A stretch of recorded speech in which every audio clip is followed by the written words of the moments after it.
What's up, everybody? Happy Friday to you. I'm always excited to have somebody on the show that I've known for a really, really long time. It doesn't happen often, but it's what's going to happen on the show today. So stay tuned. We've got an all new episode of The Breakthrough Show coming up live right now.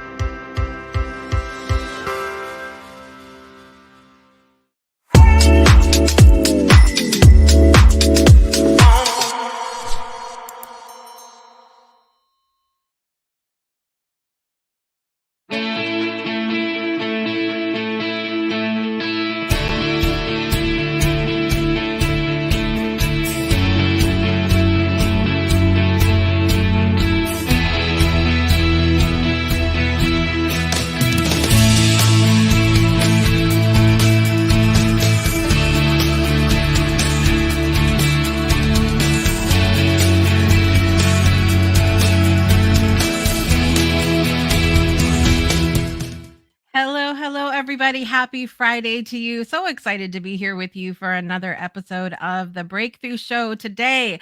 I'm your host, Jessica Dugas, and today we have a very special guest, someone that I've had the privilege of knowing since we'll just say a long time ago. We'll just go with that. His journey is one of immense courage and resilience. For over 2 decades, he battled with addiction, a struggle that many choose to face in silence. But today, he stands as a beacon of hope and triumph, not only overcoming his addiction, but also channeling his experiences into a creative outlet and a successful business, the Patch and Pin. His story is not just about the challenges, but about how we can rise, rebuild, and find ourselves again. Join us as we dive into his transformative journey, exploring the pivotal moments that led to his recovery and how turning his passion into a profession is making a difference in his own life and the lives of others. Let's discover together how the power of creativity and community can lead to profound breakthroughs with our very special guest today, Adam Foley.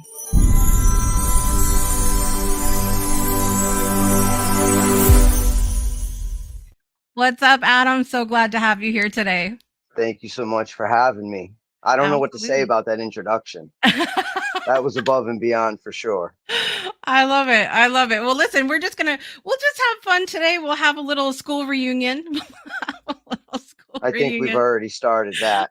I know we With did. We were looking at some pictures before the show and yeah, dropping some names, which brought back, oh, it's always fun to kind of reminisce a little bit. And even if, like you and I talked about before we came on today, even if you had to have a period of time where you had to separate yourself a little bit for whatever reason, and sometimes it's nice to just circle back and go, hey, like I remember a- those days.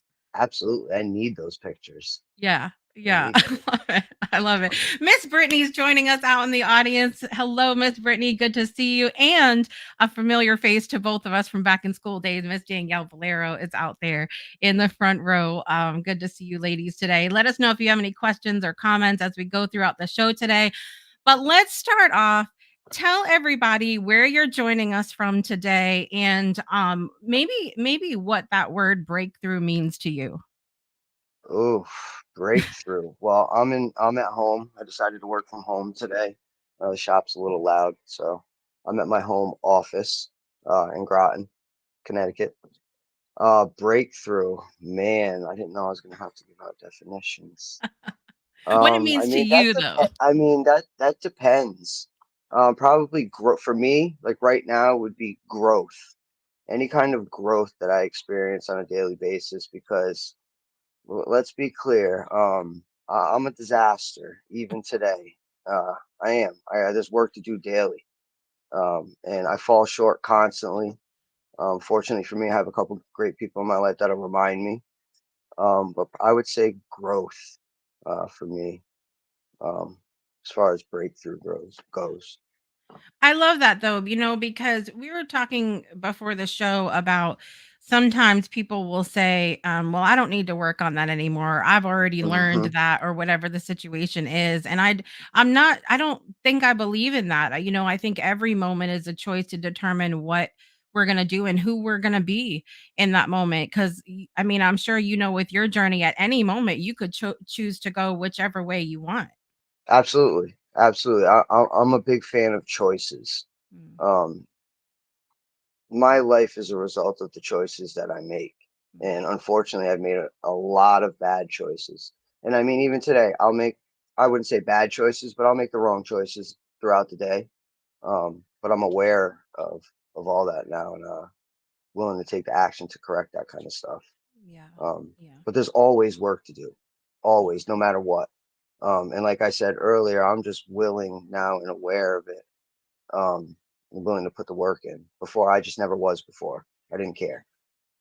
Yeah, and I mean that means more to me, I think sometimes, the willingness to put an effort Hmm. than someone who says, "Well, I don't have anything I need to do," and they just don't. Like they're just stagnant and Right. they're stay in the same place. I would rather have that imperfect effort than not trying at all, I think. Yeah, exactly. Me too. And I'd rather put forth an imperfect effort than just do nothing at all and act as if nothing's wrong, Yeah. Yeah. which I did for, you know, decades. Yeah. I have to point out, by the way, Adam's hat that he's wearing is was one of the hats My that he favorite. makes. And I bought that hat. Some of you guys have seen my husband in that hat. And I love, we're gonna talk more about the patch and pin at the towards the end of the show, but I love the things that you put out there because it gives people the opportunity, I think, to express themselves maybe in Mm. ways that they're not expressing themselves right now. When people saw my husband in that hat, they were like, "That's like a different side of Phil." And I'm like, "Oh, you guys have no idea what I see That- behind the but scenes that's over a good thing, though, here." Yeah. that you don't have to, that he's not known for being that, but you can express yourself through something so simple as a hat. Yeah. Can show a whole nother side to somebody that no one even knew about. Yeah. Do you That's what. feel like that about the work that you do, that it gives you an opportunity to really express different parts of yourself that maybe you don't get to express all the time? Yeah, absolutely. Because no, every first of all, everything is art to me. Mm, Like everything you can see, touch, feel is art. From nature to a painting is art. But with um the work that I was graphic design and a lot of hand painted stuff now, nobody can tell me what I can and can't do. It's all up to me. I have full creative control. Um, I probably do create a lot depending on my mood that day. yeah. But yeah, full creative control is like next level stuff. No one can, and that's big for me. That's what I'm trying. That's what I've worked for, is to be not my own boss, but just to be able to be creative on my terms. Absolutely. It's Absolutely. not Well, so see, easy. now I want to go scrolling through all of your things and be like, what mood was he in the day that this was created? So there's not as much now. My account did get hacked, and the business account was to it, and Mm, everything got deleted from the past 6 months. So this was like a month ago, but mm, yes, you would be able to see um, through some of my stuff what type of mood I was in. I yeah, mean, this right here, I was probably in a mood when I made this one, probably. a more negative mood, which I'm Yeah. trying to break from. But Mm, I guess it's better to show my negativity through a hat than to like a negative action, yeah. like to go out and maybe get in an argument with somebody or something like that. Yeah. And it's funny because so I go to comments really quickly here. Brittany was like, self-expression is so important. Art is everything and everywhere. Hmm. Love that. And then Danielle said we are all a work in progress. I know I am. And I that's mean, it. I am. I Yeah. mean, up like I said, daily. And as of very recent, like I have some things going on in my personal life that I've caused that have affected people that I love, and Yeah. just a work in progress. That's all I can say. A Yeah. work in Yeah. progress. I can't agree with that more. Yeah, and I appreciate your honesty about things, and like I said, leading up to this conversation, I appreciate effort and honesty more than I appreciate somebody who's just pretending to be something that they're not. I can tell when Adam's having a bad day on his post. I can tell when he's having a really great day, and I appreciate that knowing, because there's some people. Have you ever had that experience where you're talking to someone and like everything about them just seems fake and you don't know what's real and what's not? I know with you when I'm scrolling through social media. I'm like, he's having a good day or he's having a bad day. And that's just it.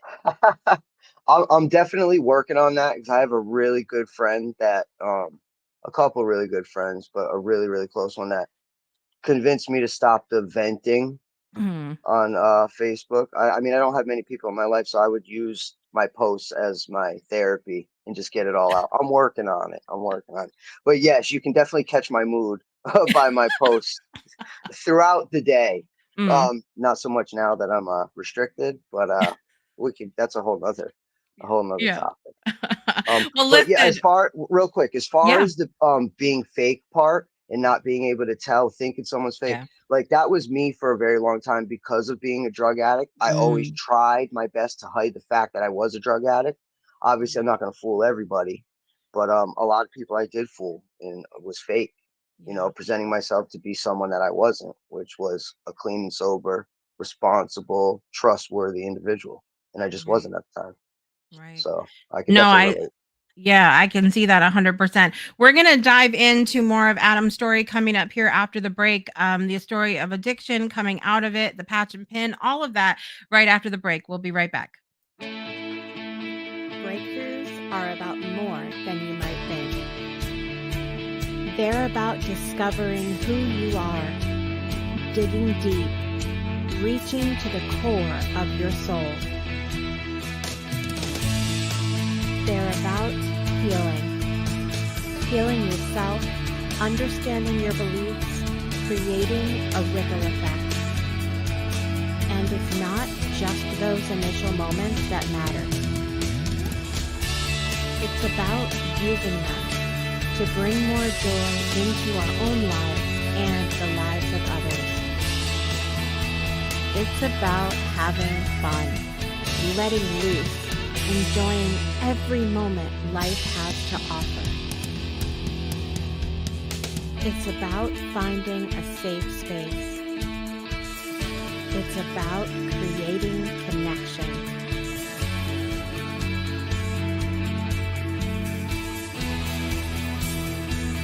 Join us each and every day for exclusive programming, special events, and a community to call home,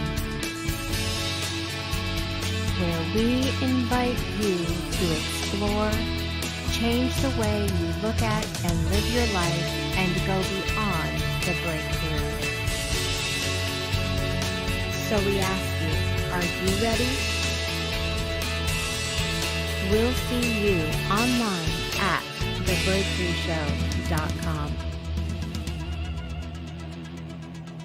Welcome back to the Breakthrough Show. Today is Friday, April 26th, 2024. We're here with Adam Foley today, not far down the road from me here in Connecticut. And we've been talking about his journey, just getting to know him a little bit. And I'm excited to dive a little bit deep into his story now because I think I'm trying to remember in my head when the last time is that I saw you in person. Probably school. Yeah, I I mean, would. I I'm, mean, I immediately. So I started doing hard drugs Mm, at like 15, mm, 15, 16. End of my junior year into my mm. senior year, and then immediately out of high school, I was just in party mode. I just partied, party, party, party. Then I moved to Costa Rica. It was a lot. It was a lot, but Wow. I I didn't went a even know about that totally part. different route. Yeah. Oh, there's a lot. There's a lot. You might need a couple episodes. This is part 1 today, Yeah. everybody. So you mentioned starting the hard drugs and back in high school. What was it that do you know looking back why you went down that path? So I definitely believe in like the addict gene. I don't believe that it's a disease. Like I said, the whole choices thing, it's a choice. For me, it's all about choices. I have no disease, but I do believe it's genetic and both sides of my family. Some will say, oh, it's not addiction. It's just, it's addiction all around, like almost everyone. Mm, Um, like parents, aunts and uncles, especially on my father's side of the family. A lot of drugs. My biological father. Let me clear that. He's my biological father, not my mm, father. Um, but he was a drug addict, multiple rehabs, um, cocaine being his drug of choice. So I definitely think that I was already had it in me. And then once I tried anything, a cigarette was the first drug that I did, Mm. and it was a menthol, so it made me like, ooh, what's this? Okay. And Yeah. then off and running, I mean, looking back now, like at family functions, sneaking the alcohol, and getting, I wouldn't say drunk, but definitely buzzed at a very young age. There's just families partying, no one's paying attention really. There's kids everywhere, Yeah. and I just the feel. I always like the feeling. Yeah. Maybe it's the feeling of not feeling that too. Yeah. No, I get that completely. Is there anything that you recognize that maybe you were running from it all? Because even the period of time where I was Yeah, struggling with some different yeah. substances, I recognized that there was things that I just didn't want to face. What was that for you? Probably my father, Mm. my biological father.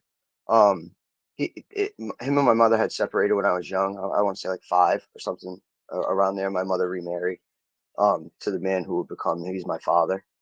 Um, probably him having a new family and then moving to Colorado. I was 10 when that happened, so that would probably be the main thing. Would be running from the whole thing about that, him being gone, not even being close anymore, to where he wasn't like my father to begin with, but at least he was in the same town and I could still see him and go there. And then now he's across the country, and then just expected to move on and live with it at 10, which I did. Never really talked about it much, just Mhm. kind of went on with life like it was normal. So looking back now, yeah, absolutely, that would probably be the first thing I was probably running from Yeah. and running towards drugs because of. Right. Right. It's wild looking back for me sometimes when you I don't think we realize at the time how much certain things affect us. And Hmm. then as we're doing that healing work as adults, we're like, "Oh, that was a lot more powerful and affected my life in a bigger way than I even realized." And I feel like it's a lot to unpack without having drugs on top of it. And then when you Yeah, add the drugs in, that adds a whole other layer of having to process everything. absolutely. Talk to us about the period of time that you were really you're into the heavy drugs, you're partying all the time. Was there any point during that period where you realized that you had a problem, or tell us what that experience was like for you? I knew very, very early on with hard drugs that I had a problem with crack specifically. Crack would be the first hard drug that I ever did. I was already smoking weed and drinking, but it wasn't consuming me. I could I could do without it. It didn't matter if I smoked weed or cigarettes or anything. I just did them if they were around or if I had access to them. Um, but once I started smoking crack, that was different. Like I had to get high. That's all I wanted to do. I mean, I still went to school. I didn't really participate in much. I was getting in trouble, but I had to have it. It was considered high. It was just so good. And I knew how bad it was. I knew what it was. I wasn't an idiot at all. Cuz Um, we went through Dare, with they Officer showed us. Sanford. They showed us. Officer Sanford showed me what all the drugs were. Mm, Like they had the case with the actual drugs in it, yeah. Yeah. like with the label. This is crack cocaine, and then this is how you get it, where you get it, how you this. I mean, they made it seem bad, but they didn't put the fear of God in me. They Mm, didn't scare the shit out of me as so much as to where I didn't want to do it. Nobody did. right. I mean, my family and people I was around, drugs weren't villainized. They weren't like glorified, but they weren't villainized. It wasn't pushed on me like don't do drugs, don't da da. It was told to me, don't but I don't There know. was a singing, dancing dog Yeah, that like it's came. it's make it Yeah. fun. Which I mean, my in my sick head, it was, it Yeah. was fun till it wasn't, Yeah. which was always because I Yeah. I couldn't dabble. Yeah. But what was the original question? I go off track. No, listen, I all I can see is McGruff the crime dog in my head now. So now we're And that's a down a big rabbit hole. that's exact. That's a big reason why I do want to speak to children. Yeah. I mean, not little children, probably maybe middle school and up, and scare them. Maybe scare them into never trying seriously, because it wasn't like you said. I'm not going to be a dancing dog. I'm not going to have a bunch of bright colors up there to make me, make it kind of glorified Yeah. at the same time while saying it's bad. It's bad, but look how fun it can be. No, Mhm. it's just bad all around. It Yeah. really is, Right. especially at a young age. Yeah, absolutely. Can you talk to us about maybe a moment where you really hit rock bottom or felt like this was it for you? Maybe you weren't even going to make it through that? Yeah, there was a bunch of times like that. There was a lot of times where didn't think I was going to make it through, like maybe even the night, because of the amount of drugs that I did. But as far as like as a whole, like my life is over. Like the worst time was this most recent in 2017. The spring, around spring of 2017, and that was the end of heroin for me. And nothing had brought me to my knees like heroin did. It was absolute the devil. I thought that crack was like the worst for me until I had tried heroin. I never liked to be down and dopey. I like to zoom. I like coke. Mhm. I like crack. I mean, I did all the ecstasy, all that. But once I met heroin for real, I started sniffing it, and then eventually I started shooting it, and that was it. It was nothing mattered. Like Mhm. you didn't matter, your stuff didn't matter. If I needed to get high, I was going to steal your shit. I was going to sell it right in front of you, and not the consequence. I'll deal with the consequences when they come. Um, but heroin was this last time I was homeless. I was living in a truck that a great man who I was working for had um, let me work off. He had sold it to me. Um, and then I ended up screwing that job up. I ended up stealing some shit from somebody. I ruined every relationship. I had nothing and no one, and I had one little bag of heroin left, and I was in the Stop and Shop parking lot of in Groton, and I just broke down and I said, "That's it. I'm done. I can't do it anymore." I had nothing and no one. I mean, my mother was still in my life. Like she kept me at arm's length though. Yeah. I was bad. I was bad. Like I was a drug addict. I mean, I had been for a while, but heroin was what put me over the top to be a real junkie, a Mhm. first class junkie all around. There was nothing good about me at all. I was disgusted in myself that I'd ever put a needle in my arm. Um, so that was rock bottom. And the reason why I know it was rock bottom for me, because it was the only time that I hadn't had an ultimatum to go get help. I put myself there. I Mhm. made the phone calls to have people help me to get to a rehab, because I had no money. I had no connections anymore. So I reached out to a couple people that put me in contact with some organizations, and I never really looked back. I've tried at all, but that was rock bottom, heroin. And that's when fentanyl has been around, but fentanyl was really coming to the Right. forefront. And I had gotten caught a couple times working. Nobody said anything, but I know that they saw me, because I immediately after I got high, I just nodded right out in my truck with the needle there while people are walking by working, Wow. and I'm just sitting there. So no one ever said anything, but I know I don't have to say anything. It's just horrible, horrible. And that's just a little fraction of it. Yeah. So it's like imagine that every day, all day for years. Right. Right. Just bad. When you look back, how do you process some of the things that you experience now without necessarily like do you get down on yourself? Do you feel a lot of regret? What is the experience like looking back on that time? I absolutely I feel regret. Not so much for what I've done to myself.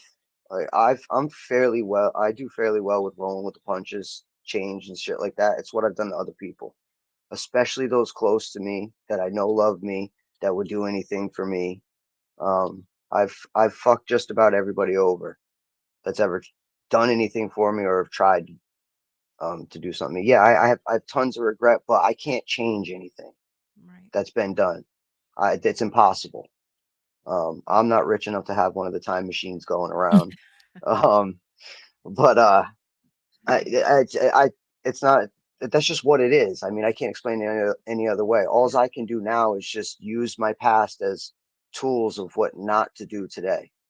Shit, how not to, just things what not to do.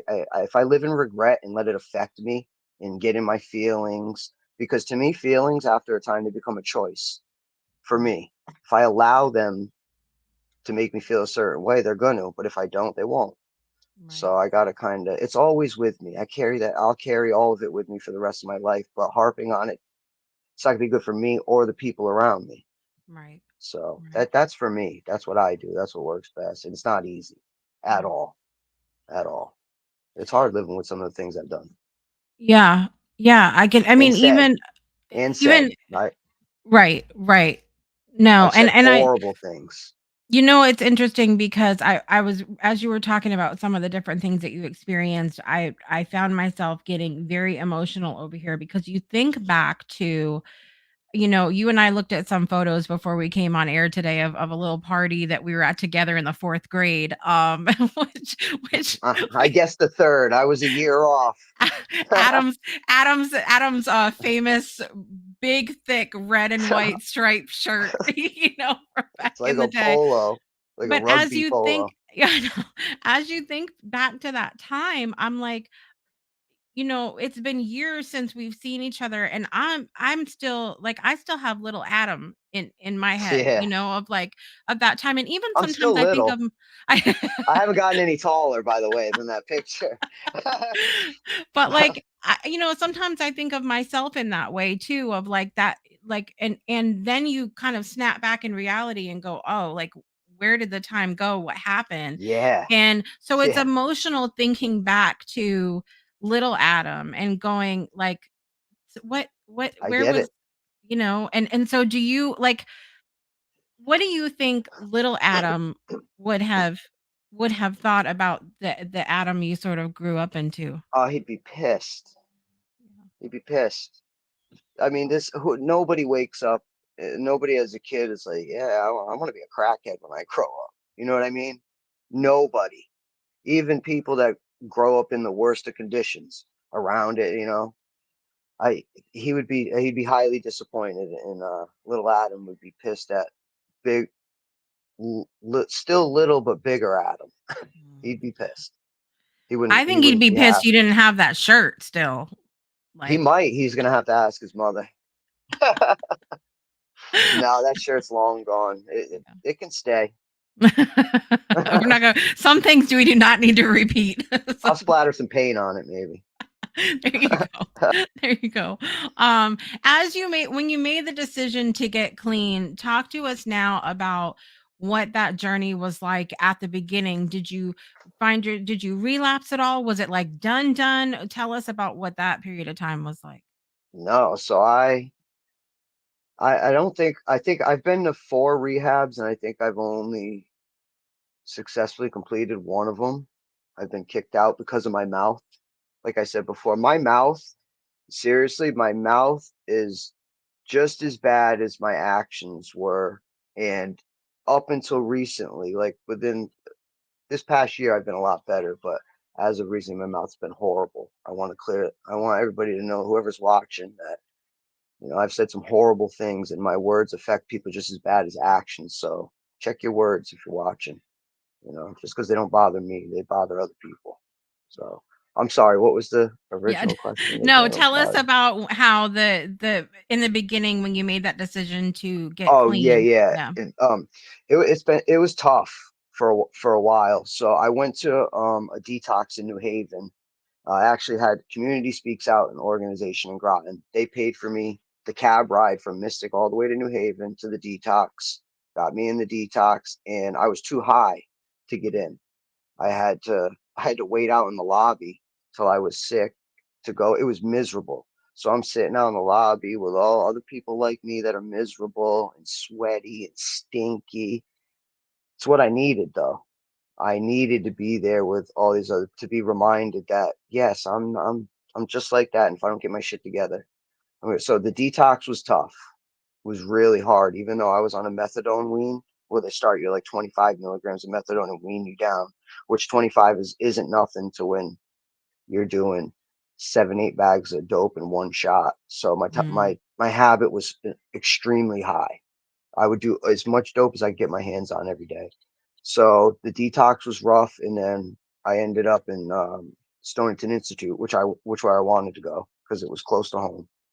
Um, and then I didn't get anything after that for almost a week and a half. So I had to go through another withdrawal session, like by not by myself, but by myself with nothing. That was rough, and my attitude was horrible. Like I knew I wanted to be clean more than anything. I was just miserable. That everything's starting to set, reality's starting to set in. You know that I have nothing, I have no one. I don't have drugs to keep me um out of reality. So now I got to deal with real life stuff at a late age. You know, Mm. it was tough. So I ended up getting kicked out of there with like a week left because of my mouth. And a really good dude that I had met in there came all the way from, I think he was living in Old Saybrook or something at the time, to pick me up to go to a meeting because I had to go back to a house where people were getting high, and Mm. I had 3 weeks clean. And so he has a huge part in my sobriety today from picking me up that day, because I probably would have got high had no one came and picked me up. Yeah. Um, I ended up in a sober house in New London. Mm. I got kicked out of that for doing the right thing. I found a nip bottle that someone stashed and I dumped it out. Mm. And I made a post about it on Facebook. See, it's that Facebook that gets us in trouble. All I did, it was an empty nip bottle in my hand, and I said, "When you live in a sober house and you find a nip," and they kicked me out for that in the middle of the night.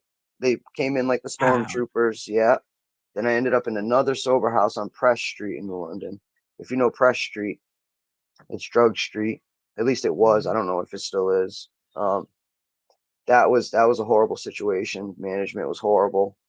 Um, Ended up holding all my stuff for ransom from me. Um, but that's also when I met my fiance, so I can't be totally upset. But those first couple months were really hard, Yeah. really hard. The detox was way longer um, than everyone said it would be. It was probably Mm. those 2 months till I finally started to feel any kind of like better physically. Um, Right. Right. but it was, the beginning was tough. All I knew is that I wanted to be clean. I did not want to do drugs anymore. That's all I knew. I didn't know Right. anything else. I Right. probably still don't, but I mean, listen, I go back to the conversation we had before. I think we're all still. I don't feel like I know anything. Even after I learned something, I'm still like, I still have a long way to go. I still have a I long way know to go. I act like I do, and I say that I'm Mm. great, and I post I'm great on this, on that. Obviously I know I'm not. You know, I get a lot of shit because oh, I'm sorry, I don't know if I can swear. You're Um, good. all right, well, I get a lot of shit from people because of the way I post, like I'm better than everybody. I'm not. It's like I need to tell myself that. That's all it is. It's Right. me telling myself that I'm great because I do want to be. I know I'm Right. not. I know nothing. I know I'm a speck in this universe, but I have to give myself these boosts. That's You what know? I wish people could realize sometimes when people are building themselves up the way that I've had to do sometimes too, that that's not necessarily coming from a place of like this ease and perfection. Like we're Yeah, we're saying this because we need to hear it, because maybe we're not hearing it from elsewhere and somebody's got to say it, otherwise we're gonna just crash. And right. it's I gonna agree. listen, Danielle said it's her mouth that gets her in trouble. Ha ha ha ha. It's And bad. Brittany My said, "It's not easy getting clean. That withdrawal is horrible. Proud of you for choosing yourself." Thank you. Love that. So what are some of the what would you say are some of the tools that have helped you to stay clean? What do you lean on in the hard moments? Now, now it's people, places, and things are important for me. It's all about choosing who's in my life, and that's it. And for a long time, I wasn't on social media. Um, I my friend circle, I didn't have friends, zero, none. It was just me, the dog, and my girlfriend. And that was for me. Like, I'm not saying anyone else is that. I can at times be easily influenced. Not to say that I'll do anything, but maybe just put myself in the wrong place at the wrong time and get jammed up. So people, places, and things are for me the most important. Who I surround myself with, the places I go or don't go, um, and the things that I allow into my life, the things I choose to do, which again aren't always the right things. But that's most important for me. And this past year has been the most trying of my life. And that's saying a lot because heroin and drugs was a lot, but relationship, which Oof. is which has been the most, yes, with the love of my life, like it's been the hardest thing ever. Like emotionally, mentally, physically, not because of anybody, but because I had a lot of illnesses for the past years. It's just been a lot, and not one time um have I leaned towards drugs. Like have I, and especially as of recent, um, with the whole separation and everything, I never once thought about getting high because of, and this would be a perfect opportunity as an addict for an Right. excuse, right? Because that's what we're looking for, is the perfect excuse to go and get high and have people feel sorry for us. Not only because we're going through something, but because, oh, now he fucked up and I'll pour him. Um, but it's people, places, and things is what keeps me today is clean, in the desire to not knowing where I was. Mm. That's my past is what keeps me from, getting high. Yeah. Is Yeah. that toolbox. That's what I call my past. And I hate talking about my past, like Right. really in conversation or anything, but it's there and it's that toolbox. If I don't get the feeling to want to get high, but I get that feeling to where I fucking had it.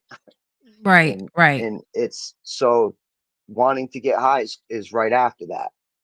So I constantly remind myself of, okay, well, yeah, sure, play scenarios out. You get high right now and tomorrow, and then can you stop? No, I can't. So Yeah. the past, people, places, and things in my past are definitely what keep me Yeah.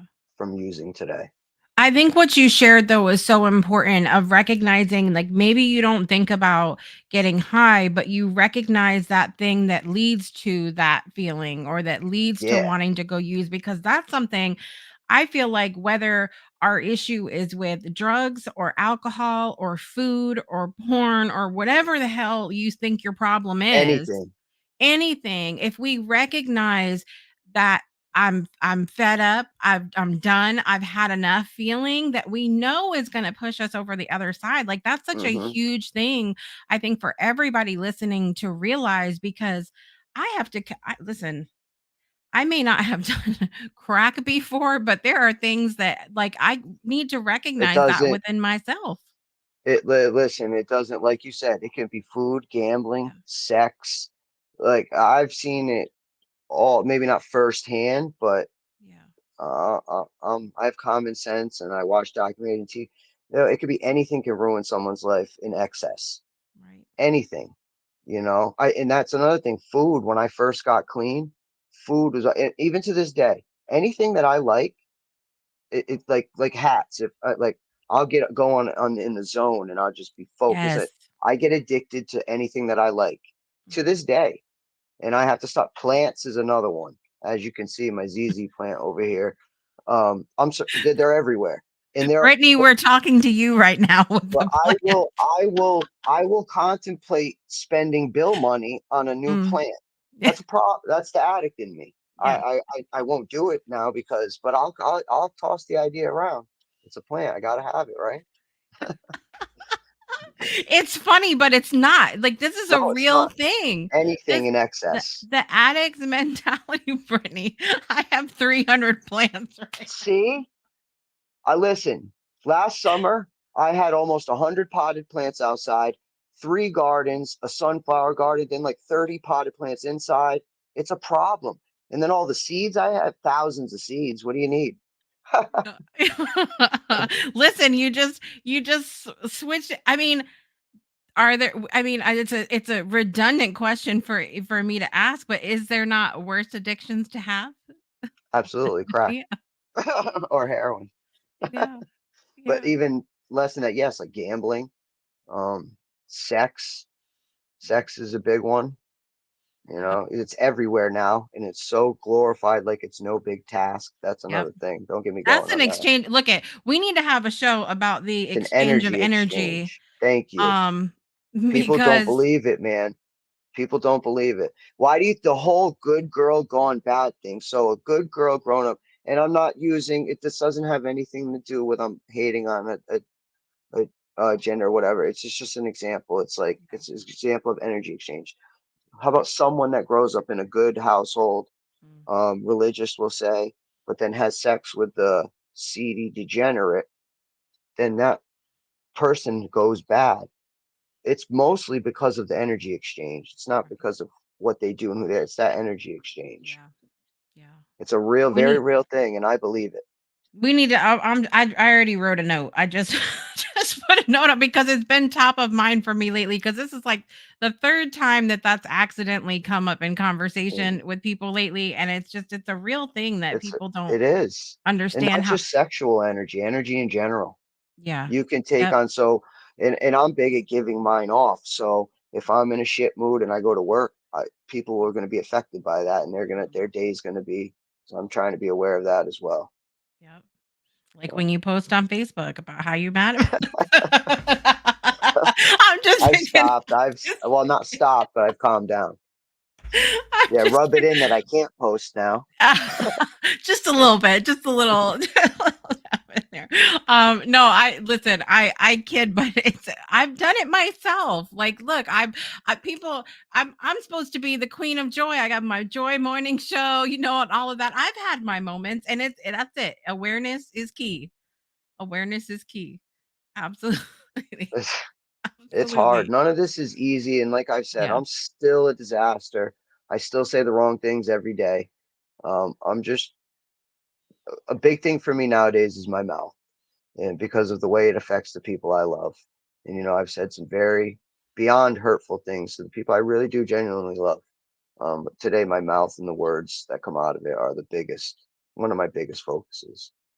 Yeah. Um, You just like mentioned too energy. about relationships being challenging now that you're clean and everything. And sometimes I agree that the relationship challenges can be that's a really difficult arena for me to talk about as well. But as we talk about relationships, I know that one of the challenging things about going through something that you've been through and come out of is people try to like pigeonhole you to that person that Mm, you were, and like mm-hmm. it's I think folks in general have a really hard time allowing us to grow and be who we are now. How is that something that you're are you handling it? Are you not? What are you working on with that? What do you notice about that?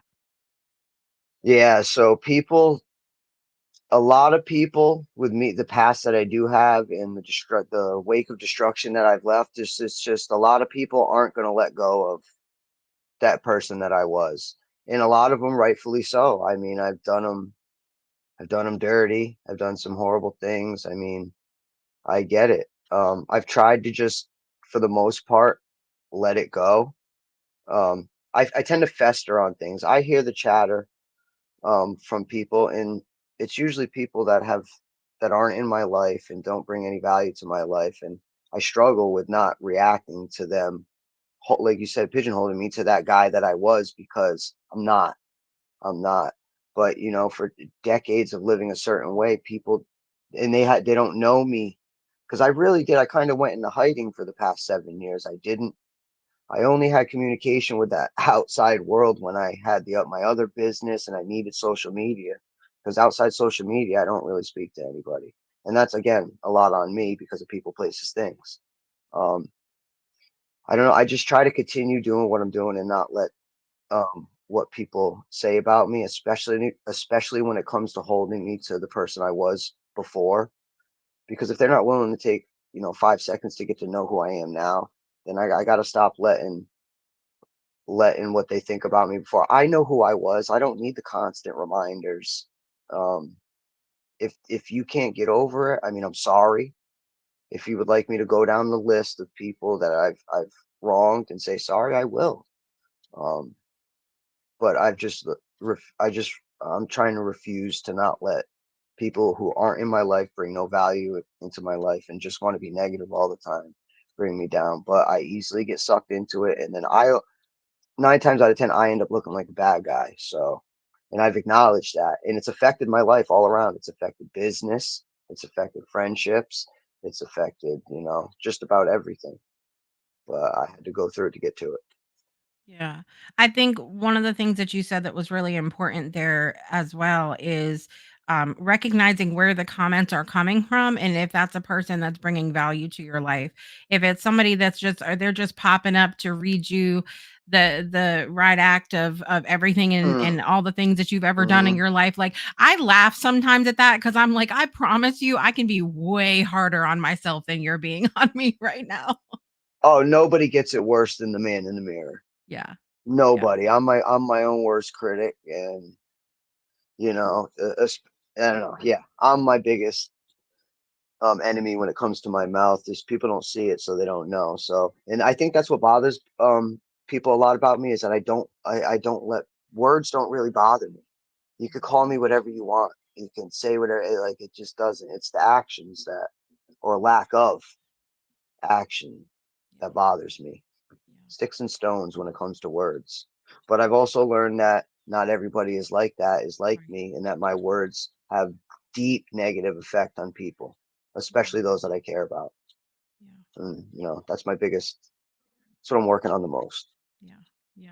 And like Brittany said, that awareness I think is key. When you're aware of it, then you can shift it. If you're not aware of it or willing not to shift it, that's where the problem comes in. But you're like, look, I see it. I'm working on it. And I think if I'm being honest, that's the most that we can expect from each other as human beings is to make an effort, Yeah. and to try. We're going to take one more quick break. We're going to listen to Dorothy O'Jae's For Love poem, and we'll be back after this to learn about the patch and pin with Adam All Foley. right. Back after this.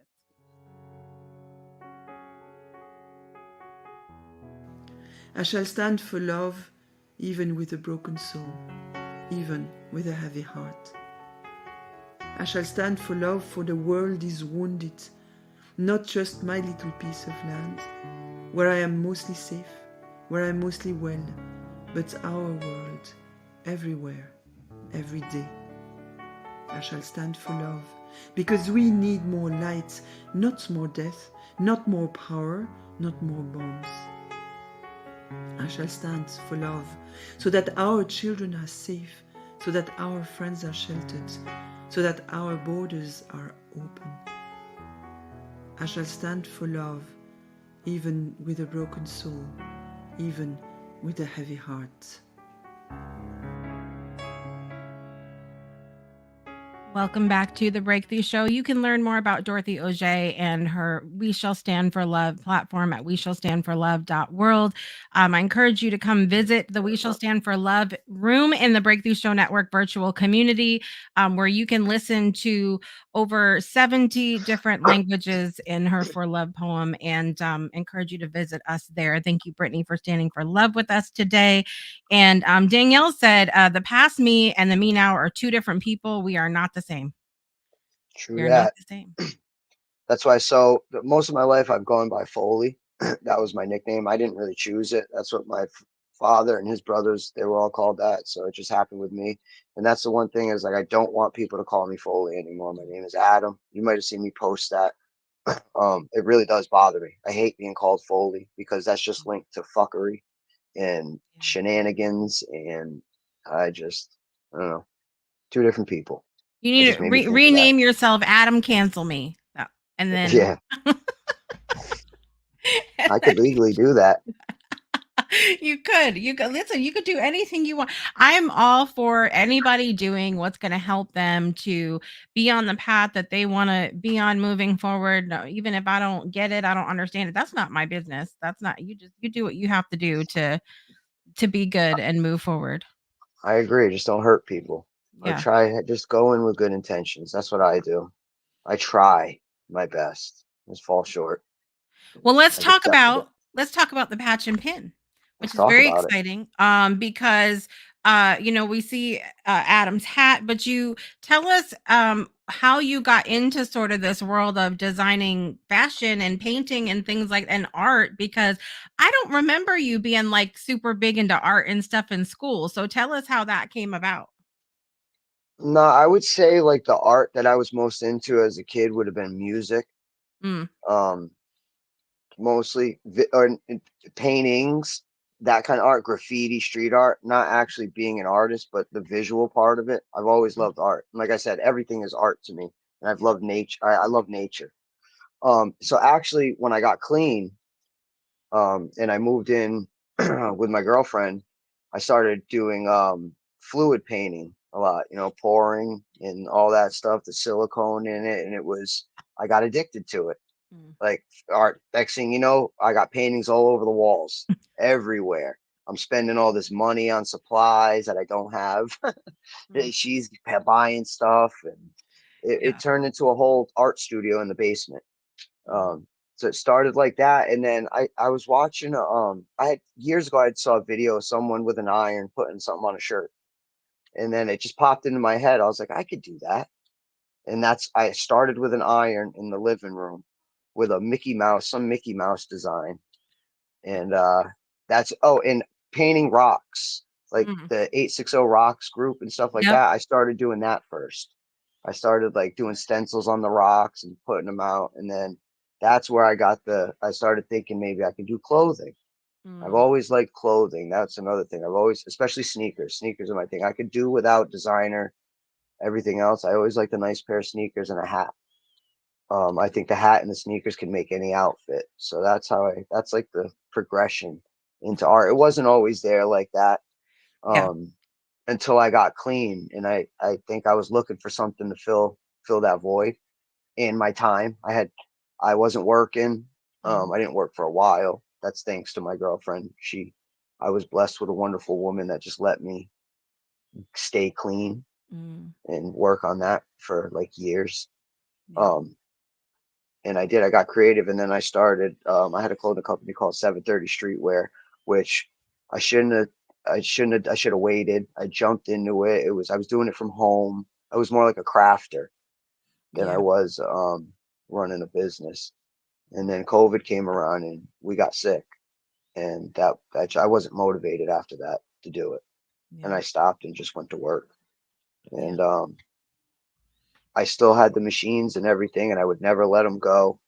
I had to have them, and I never gave up. And then I think last summer I was just ready. I was like, I want to do it now. I want to do it, but I want to focus on hats. I was trying to do everything before, Yeah. cups, decals, just anything you want. I would do it. Now it's just shirts, hats, and then some other little thing like sneakers and stuff thrown in, but hats and shirts are the focus right now. Yeah. Um, and then I just started hand painting shirts. So I started the business back in November, and it's there was so much going on in my personal life. There still is, that I haven't been able to give it the attention that it deserves. But as far as the art goes, I just wanted to make t-shirts and hats right now, at this time, keep it simple. Yeah. And I don't even know how I got into painting, doing the hand painted stuff as of recent. I Yeah. just started doing it, and then I might have been at Michael's and saw fabric paint, and I was like, okay. That's how it I happens. hate Michael's. I try You not to want shop there because it's expensive. I buy Michael's my stuff from is a distributors. gateway drug of its own. But Okay. there's much cheaper routes online through Yeah. distributors Yeah. directly. And so I only go there if I'm out of something and I need to, but then I end up, like you said, up and down every aisle like an addict looking for something that I don't need. But that's how I stumbled on fabric paint. And then I started cutting out stencils and then painting the shirts. And I was like, okay. and people were showing interest. And then I sold my first pair of custom sneakers, and that's when I really started to get more serious with it. But I haven't been able to give it the attention that it deserves due to my personal life. But Yeah. like my life, this is definitely a work in progress, and Yeah. we're 6 months in business. We're still standing, so that says something. Yeah. Yeah. But that's I the love it progression of though. me into art. Yeah. No, I love that though. And I feel like do you feel for you that your work that your ability to be creative and come out with these amazing pieces of art and wearable art at that you are that has become another tool for you in your journey of sobriety? Art's been a huge tool for me. Um, it especially when I was painting, because I was really testy and aggravated when I first got clean, and full of all these emotions. Um, that I didn't even know that I had, probably like, about childhood and stuff like that. And being able to go into the basement and just put some music on and paint was a huge relief. And even still to this day, like if I'm not at work and I'm not at the shop, so say like now, like if we're done with here and which I'm probably gonna end up going to the shop because that's where I need to be. But if I'm in a mood or something, I know I can go there and I can get it out. I can go there, put my headphones on, and just it's a whole other atmosphere in there, and Yeah. I can just get creative. I try to say that every day. Let's get creative. Try to pump myself up. Yeah. I But love it. art's probably been the best way, um, aside from when I was in Narcotics Anonymous, for me to get it all out and not release it onto other people. It's Right. definitely therapeutic. Yeah. Brittany said Michaels and her have a love-hate relationship. Oh, Also. me too. I feel your Um, pain. painting allowed me to heal, Yeah, see? she said that's how art came to her as well, feeling like something was missing and she needed to fill that void. And I think that, like we mentioned before, there are a lot of way worse problems to have than picking up another craft, another craft And to do. and so my shop is located inside of a tattoo shop, Ancient Visual Arts. So it's a it's multiple creative spaces in one, Mhm. because I'm surrounded by, you know what I mean, amazing artists, and even the people that come in to get tattoos, they're creative as well. It's just a great creative space. Yeah. Yeah. I It's a love great it. creative You guys space. can go visit the patchandpin.com and check it out. And you can see hats and shirts and beanies and patches and pins. Well, I mean, I would hope there would be patches and We pins do. being We're getting the because I do everything myself. I run the Mhm. website. I make everything already. So we, not everything that we have is up. Not even close to what everything we have is on the website. But I'm trying to add stuff daily, to fill her up and get all our products up there. And we do custom work too. So custom hand painted stuff, custom anything. Love it. Love it. Just give us Brittany a said that's shout. why we have the craft circle. Being around that creative energy is amazing. We need you to come to a I'll craft come. circle, I'll come. Adam. We come and join us for that. It would be fun. It would Bring my machines. We can make some shirts and hats. There you go. There you You go. guys can make your own or I love paint. it. Listen, Crystal's joining us. Said I've watched him from the beginning with his journey of getting clean. He's so extremely strong. His strength is admirable. His art is a whole experience of its own, which I agree. I agree. It's a whole Well, vibe. It thank you made very people go much. say to my husband, "Who is that?" So yeah, I try. I do. I definitely, like I said, my life, the business is a work in progress. I will not give up on it. It's definitely my dream. Yeah, And having good people in my life is huge. yeah. I don't need many, I just need a few good people. That's it. And I do. I do. I And love it. I've been blessed with some good opportunities. I know that one of the things that you have a desire to do in the future is talk to young people and about what you've been through and kind of the cautionary tale. What is a message that you would like to leave everybody with today? If they're going through and they're realizing maybe they're on the wrong path, this is not where they want to go. What would you say to those people today? Don't be afraid to ask for help. Nobody cares that if you're smoking crack, if you're gambling, or if whatever it is, shopping, nobody cares. There's people out there that want to, I'm not saying nobody cares like they don't care. Nobody cares what you're going through. They'll help you no matter what. You just have to ask. Seriously. I would not be anywhere near where I'm at had I not help after help after helping hand, constant help. But I've never been afraid to ask. You have to ask for help. There's good people out there, no matter what you're going through. Surround yourself with good people, places, and things, man. I'm telling you, people, places, and things. And that's not just for me, that's for everybody. For real. Energy is real. But ask for help. Ask for help. I love it. I love it. It's such a good reminder. I think many of us get in our heads and we get afraid to ask for Don't help. be Either that ashamed. that pride, that shame, all those things can get in I the was way. I was just talking about pride this morning with Mm, somebody. It's a problem. yeah. It's a pride for me, for years, forever, especially. But doing things like this shows that, I'm willing to swallow my pride and just put it all out there. Obviously not all, not enough time, but yeah, don't be ashamed. You're not special. Whatever you're going through, somebody has gone through it already. Mhm. Maybe not the way you're going through it, how you're going, but they've gone through it. So somebody out there can relate. Probably more people than you know. There's probably people in your life that can relate to what you're going through and you don't even know it because you haven't opened your mouth. Yeah. Just See, sometimes opening your mouth is a good thing. So yeah, you just gotta learn how to, you don't need a lot of F bombs and B words and other wild shit that I've said. It's been a yeah. lot of bad stuff.